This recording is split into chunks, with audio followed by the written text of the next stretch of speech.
Comentario Salmo 51. El antecedente de estos salmos es 2 Samuel 11 y 12.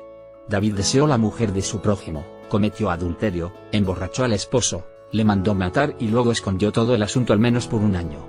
No era un jovencito cuando cayó en estos pecados, era un hombre maduro, gobernando un gran reino. El que piensa estar firme, mire que no caiga. 10-12. El Salmo 51 fue la oración de confesión de David, y el Salmo 32 su canto de perdón. Léase en 1 Juan 1 2.5 a 10, 1 Juan 2 2.1 y 2 la provisión de Dios para la limpieza. Y la oración de confesión de David, 51. Esta es una oración muy personal, nótese con cuánta frecuencia David usa yo, mi pecado. Sus ojos no están sobre algún otro, están sobre él y en el Señor. A. El costo de pecar, caer en la lujuria y el adulterio parecen ser actos momentáneos, pero qué tremendo precio pagó David. Es posible, sin embargo, que David planeó pecar cuando volvió de la batalla a la casa. Como lo veremos en el Salmo 32 2.3 y 4, David pagó físicamente por sus pecados y se enfermó. Pero el costo espiritual también fue grande. Perdió la pureza de corazón, versículo 1 y 2, y por consiguiente, necesitaba que le lavaran y limpiaran, versículo 7. Nótense las palabras que usó aquí para el pecado. Transgresiones quiere decir actos de rebelión, desafiarlo cruzando la línea que él ha trazado. Iniquidad significa corazón torcido, perversidad. Pecado significa errar el blanco, fracasar al no satisfacer la norma de Dios. El versículo 17 sugiere que el corazón de David no solo se contaminó, sino que también se endureció.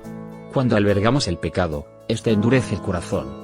Los ojos de David también quedaron afectados, todo lo que veía eran sus pecados, versículo 3.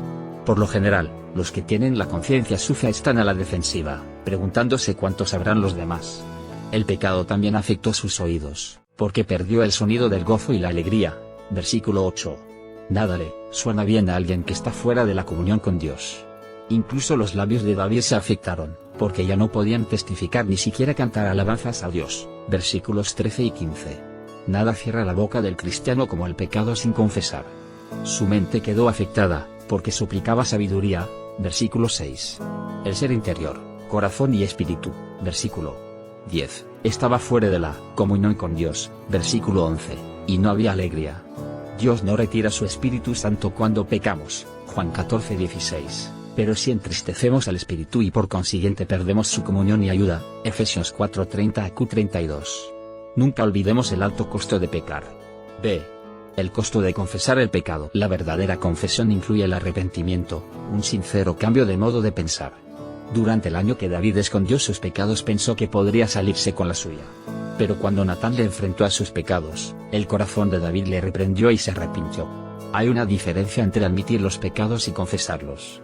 La confesión, 1:2.9, literalmente significa decir lo mismo. Si decimos respecto a nuestros pecados lo mismo que Dios dice respecto a ellos y en realidad lo queremos decir, estamos confesando pecados. David incluso avanzó al admitir su naturaleza pecaminosa, nacido en pecado. 5. Tenga cuidado con la confesión barata. Orar solo de labios para afuera, Señor, he pecado, perdóname, no es confesión.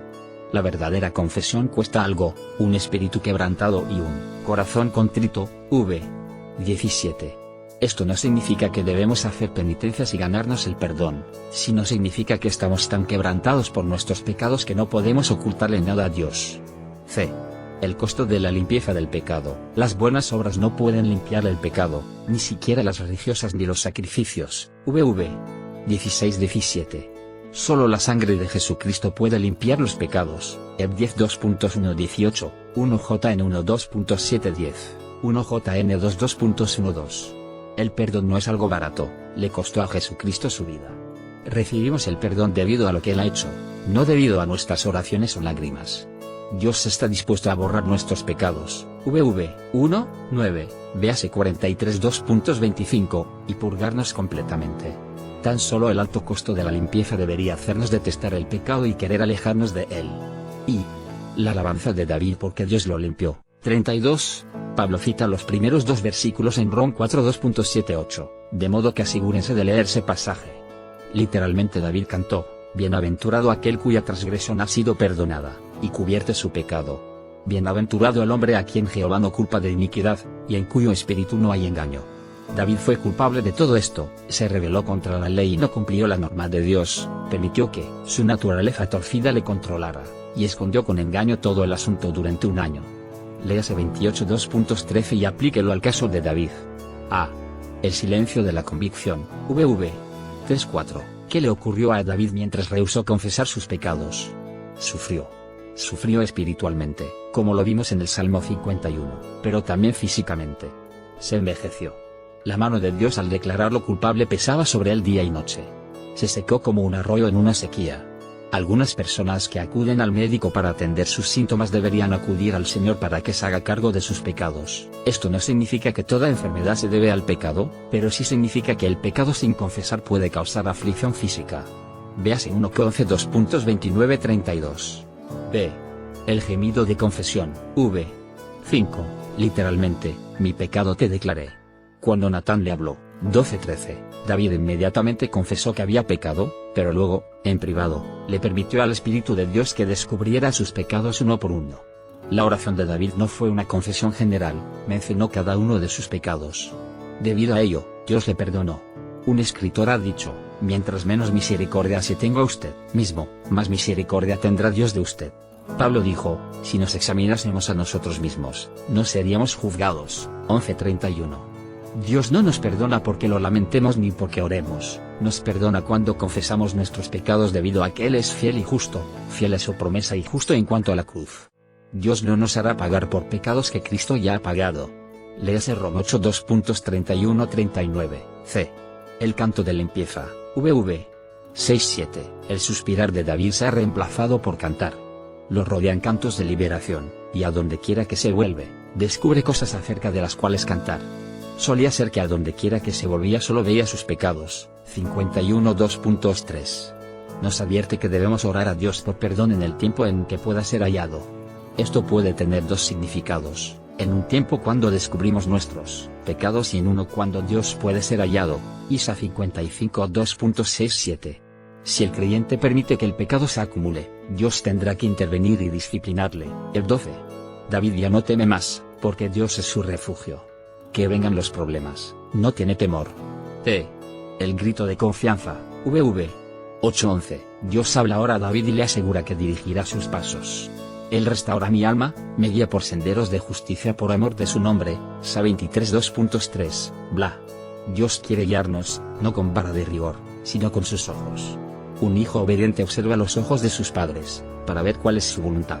El cristiano debe estar siempre bajo los ojos del Padre y vivir para agradarle. En el versículo 9, David habla de dos extremos, el caballo que arranca hacia adelante impulsivamente y el mulo que se retrasa con obstinación. Los cristianos deben evitar dichos patrones de conducta. Debemos andar con el Señor un paso tras otro en obediencia y amor.